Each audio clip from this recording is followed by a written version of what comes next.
यह है आज का वचन आपके लिए क्राइस्ट एम्बेसी इंडिया की ओर से। Praise the Lord. कैसे हैं आप? स्वागत है आपका आज के हमारे दैनिक अध्ययनिका वास्तविकता संग्रह अध्ययनिका के साथ, जिसके लेखक हैं रेवरेंड डॉक्टर पास्टर क्रिस्टिया किलोमे DSC DD। और वास्तविकता संग्रह तैयार करे आपको दिन के लिए और दिन को तैयार करे आपके लिए। Praise the Lord. आज दिनांक 7 जून, दिन शनिवार, और संदेश का शीर्षक है देने की सामर्थ। Praise the Lord. शुरुआती वचन है प्रेरितों के काम 10वें अध्याय पहले और दूसरे वचन से, जो कहता है, कैसरिया में कुरनेलियस नाम का एक मनुष्य था जो इतालियानी नामक पलटन का सूबेदार था।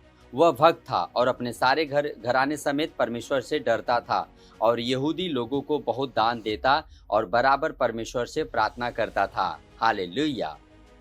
पास्टर क्रिस बता रहे हैं, परमेश्वर स्पष्ट रूप से स्वार्थ के विरुद्ध है। इसके विपरीत वह देने वालों को बचाने, आशीष देने और ऊपर उठाने के हर अवसर का लाभ उठाएगा।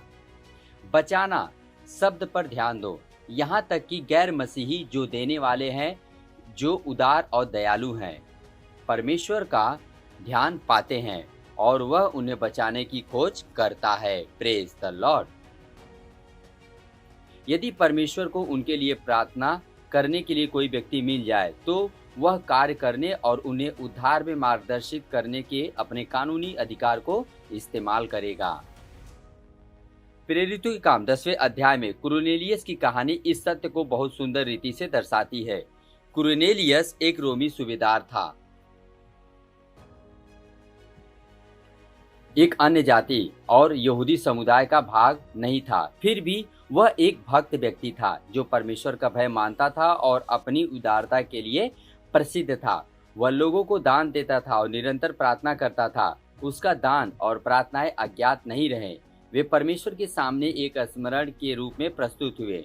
उसकी उदारता के कारण परमेश्वर ने कुरनेलियस के पास एक स्वर्गदूत को एक दैवी निर्देश के साथ भेजा कि पतरस को बुलवा ले, जो उसके पास उद्धार का संदेश लाएगा। इसके बारे में सोचो। कुरनेलियस के दान के कारण उसके सामने एक स्वर्गदूत प्रकट हुआ। हालेलुया। कुरनेलियस की उदारता के कारण परमेश्वर ने उसके परिवार और उसके घराने के उद्धार की संपूर्ण योजना बनाई। जैसे ही पतरस ने यीशु मसीह के बारे में प्रचार किया, वैसे ही पवित्र आत्मा सभी सुनने वालों पर उतर आया। वे अन्य भाषाएं बोलने और परमेश्वर की स्तुति करने लगे। हालेलुया। यह क्षण आरंभिक कलीसिया में एक महत्वपूर्ण बिंदु था, जिसने सुसमाचार के सार्वभौमिक दर्शन को उजागर किया। परमेश्वर कंजूसी से घृणा करता है। यह उसके स्वभाव के विपरीत है और शैतान के स्वभाव को दर्शाता है। इसलिए हर बार जब परमेश्वर एक कंजूस व्यक्ति को देखता है, तब वह शत्रु को देखता है। लेकिन जब वह एक दानी को देखता है, तब वह उस व्यक्ति में अपने स्वभाव को देखता है और प्रेम में उसकी ओर आकर्षित होता है। Praise the Lord.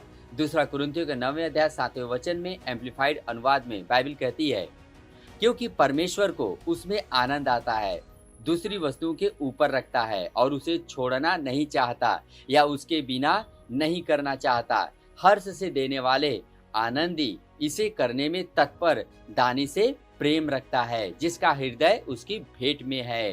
Praise the Lord. इसे अपना वर्णन होने दो और परमेश्वर के प्रेम के प्रति आपका अनुभव अभिभूत करने वाला होगा। हालेलुया। अभी यह समय है घोषणा का। अब मेरे पीछे इस घोषणा को कीजिए। मैं एक प्रसन्न दानी हूं और मेरा भेंट के द्वारा मैं अपने आप को परमेश्वर के दैवी उद्देश्य के साथ मेल मिलाता हूं, उसके प्रचुर अनुग्रह का अनुभव करते हुए। मैं अलौकिक आशीषों, कृपा और बढ़ोतरी में काम करता हूं। धन्यवाद प्रभु, मुझे अपने विश्व के लिए आशीषों का एक चैनल और प्रवाह बनाने के लिए। प्रभु यीशु के नाम में आमीन। आप अतिरिक्त अध्ययन के लिए भी वचन पढ़िए। दूसरा कुरिन्थियों का 9 अध्याय 6-7वां वचन, नीति वचन का 11 अध्याय 24-25 वचन, और प्रेरितों के काम 10वां अध्याय 3-4 वचन, और इब्रानियों का 13 अध्याय 16 वचन। और हर दिन एक वर्षीय बाइबल अध्ययन योजना का भी पालन कीजिए, जिसमें आज पढ़ रहे हैं एक वर्षीय बाइबल अध्ययन योजना में यूहन्ना का 20 अध्याय 19 से लेकर 31 वचन और पहला इतिहास का 23 से लेकर 25 अध्याय तक। और अधिक जानकारी के लिए या वास्तविकता संग्रह को किसी दूसरे फॉर्मेट में प्राप्त करना चाहते हैं तो हमसे संपर्क भी कीजिए हमारे इस नंबर पे 9819840851। आपका बहुत बहुत धन्यवाद। प्रभु आपको आशीष दे।